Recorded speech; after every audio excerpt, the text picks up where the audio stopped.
What's going on, YouTube? Thanks for tuning into the channel. Welcome to Oso Simplified, coming to you with the video here about why it's all your fault. So this kind of just comes from things I've seen recently, but whether it's good or bad in your life, I firmly believe it's just all your fault, or at the very least that is the most productive way to think about it. And I think in this day and age, that's very much the antithesis towards what you're told constantly. It's a lot more about, kind of sharing all of the things that are an issue for you. And where I'll kind of start everything off with is just a perspective thing. Now, this is kind of like a simple concept. You probably can hear this other places, but is what happened really good or bad? Nothing is good or bad until you give a particular perspective on it. And two ways that I can kind of explain this to would all come from kind of Adlerian psychology. Actually, I was listening to that book earlier today, The Courage of Being Happy. Also, there's another book called The Courage of Being Disliked, which go into this a little bit, but it kind of talks about trauma and the way that we currently talk about trauma. We talk about trauma as having a very causal relationship towards the way that you behave, and we also look at history in very much the same way. But there's a whole different perspective you can look at it, because if you take those views to their logical conclusion, anybody who had a hard childhood would be destined to have a bad adulthood. And if there was any variance from that, it would basically disprove the causal relationship from trauma. That if you're saying that there can be a different way, then that actually isn't the cause of the bad adulthood, quote unquote. Now, obviously those things can have an effect. Traumas that have happened in the past can definitely affect you, but it's more the story you put towards it, towards what it means. And I can kind of give you a great example.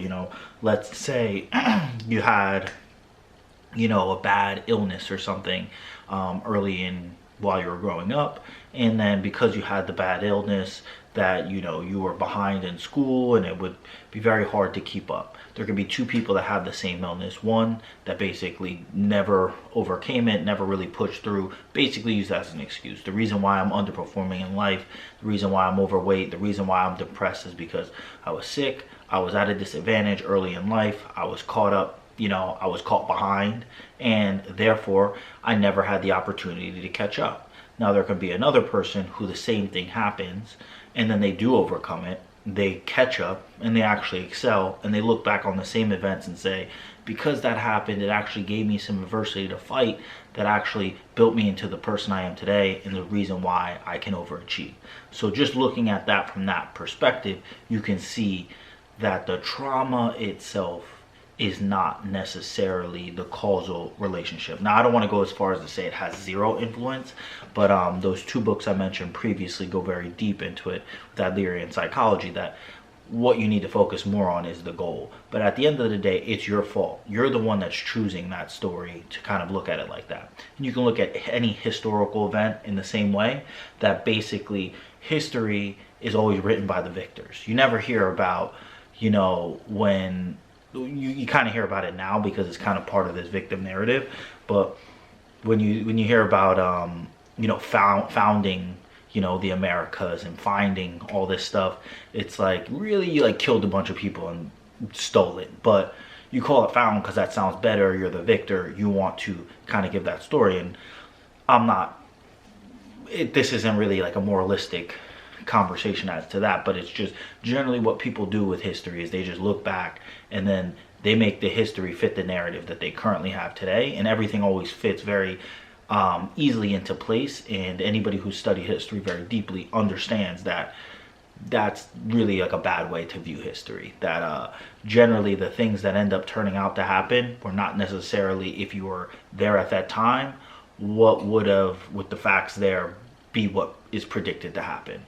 Which I feel like I'm getting to a rabbit hole with that concept, so I'll kind of stop there. But the main point is that things aren't good or bad. You are the one that's giving that perspective to them.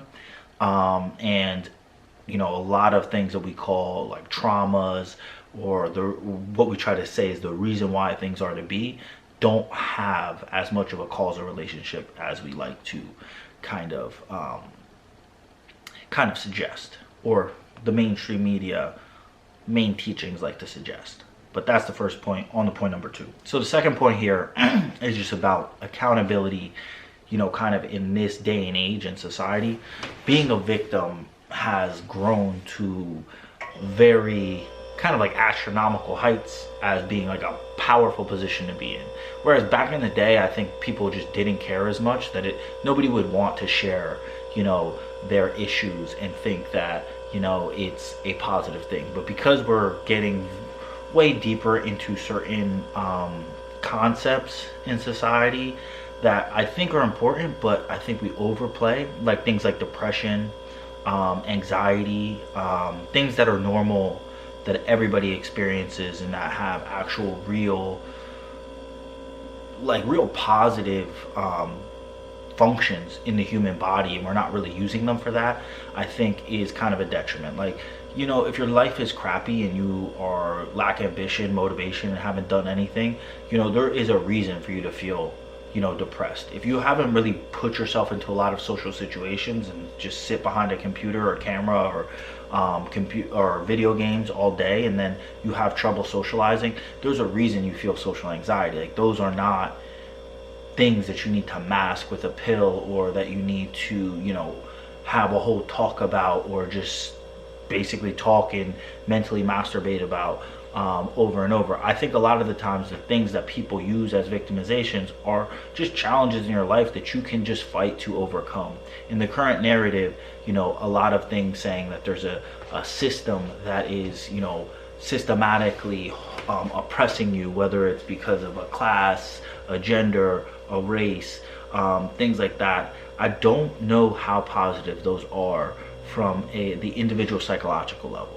Now, I'm not saying there's not kernels of truth to any of this, and I don't want to get as deep into it, but more into the practicality of it is for you, or just any individual. Like, if you are to really think that, there's going to be so many situations that happen in life that could have just happened because of normal circumstances, that you're going to feel helpless about, that you can't do anything because you're a victim and bad things happen to you.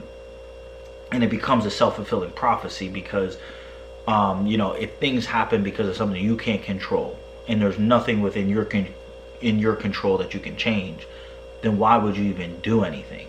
You just might as well sit there and accept what comes to you. And I think that that is kind of a narrative that is almost propped up and appreciated in this day and age, that a lot of people don't see that they're kind of psychologically handicapping themselves, because they're saying there's forces outside of them that they have no control over, that they cannot influence at all, that are going to hold them down regardless of what they do.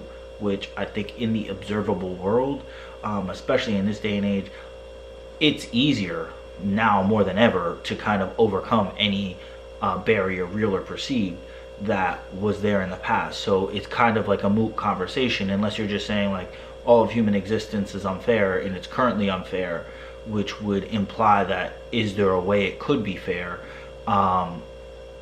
becomes like a circular argument, that it's like you're basically want to live in a fantasy world is what you're saying, because you're saying it was unfair in the past and it's more fair now than it was in the past.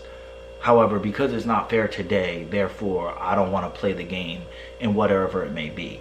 And that's kind of where I look at. A lot of people don't want to take the accountability and say, you know, it's my fault. I could change X, Y, Z. And the reason why I was in this negative situation or in this victim situation is because of X, Y, Z. And these are the pieces I can change. Maybe I can't change X, but I could change Y, Z, which in multiplication would just very much change the equation there. And the last point here is really what brings it all home. And it kind of goes along with that psychological aspect, that if you don't put it on yourself, you don't have a solution. And I guess I just personally don't ever want to live my life in that type of capacity, that I can't do anything to influence the outcome. That I'd rather, you know, and Grant Cardone kind of talked about this, like if I got rear-ended by somebody, I would rather try to think about how I fucked up than how they did. Like, I don't want to sit there and think about, you know, well, what was me? People just hit me and I did nothing. You know, maybe I stopped short at the stoplight.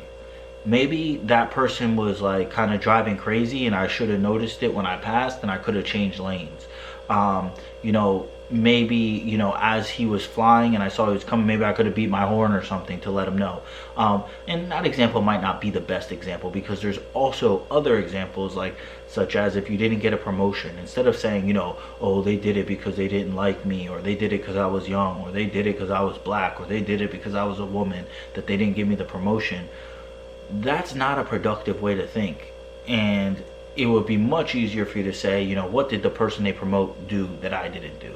What are the differences here? Was it a skill difference? Was it even a relational difference? Well, maybe that's not a meritocratic way to promote somebody, but it is something that happens, and just kind of breaking it down and not, you know, being so egotistical. And I don't think egotistical is generally used in this way, but most people are so egotistical about their own like insecurities. And this is something I got from Alan Roger Curry.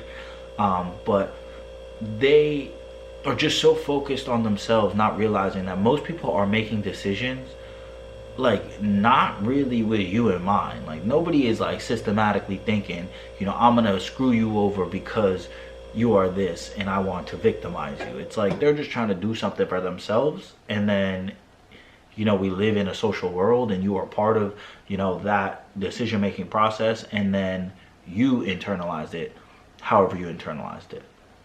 But that's really it for this one. It's really just about that, though. The most productive way for you to kind of get through anything, any hardship, is not to view yourself as a victim or the world just does stuff to you. You should look at it, you do stuff to the world and you did some sort of action, made some sort of, like, you know, attempt to influence the world, and then you got a poor outcome. And that should just be how you look at it. And that if you want a different outcome, maybe you should change your inputs. Or you can look at it and say, you know, there's just a statistical aspect to it, that if I shoot, you know, 9 good form shots at a basket, or 10 good form shots at a basket with an open look, I still might not make all my shots, but that doesn't mean it was a bad shot, which is a little bit more nuanced to kind of even add into that. So I want to end it with this one. If you like the content, like, comment, subscribe. You mess with the vibe, welcome to the tribe. And until next time, you know what it is. Peace.